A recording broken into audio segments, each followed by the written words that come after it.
अंतर्मनाचा वेध घेणारे news channel star city one. राज्यातील आणि देशातील राजकीय घडामोडी पाहण्यासाठी आणि इतरही बातम्या पाहण्यासाठी सबस्क्राइब करा स्टार सिटी वन।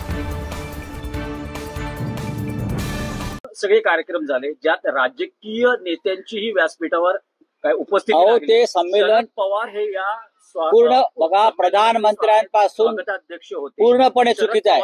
शरद पवारांनी पुढाकार घेतला दिल्लीमध्ये साहित्य संमेलन। पवार साहेबांनी पुढाकार घेतला का नाही मला माहित नाही। पवार त्याचे स्वागताध्यक्ष होते, संजय नहार आहे सरचे, त्यांची मूळ कल्पना होती।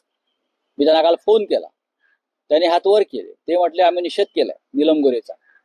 आणि हे उषा तांबे यांनी हे कार्यक्रम ठरवले। कार्यक्रम ठरवायचा अधिकार हा साहित्य महामंडळ काही आहे, दुकान कुठलं तरी त्या दुकानदारांचा आहे। नाही पण शरद पवार साहेब, माननीय शरद पवार साहेब, हा जो राजकीय चिखलफेक जी झाली आहे त्याची जबाबदारी शरद पवार साहेब सुद्धा झिडकारू शकत नाहीत।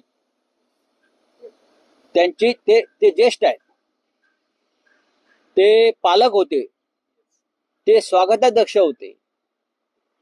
ज्या प्रकारचे कार्यक्रम ठरवण्यात आले आणि जी राजकीय चिखलफेक झाली ते सुद्धा तितकेच जबाबदार आहे।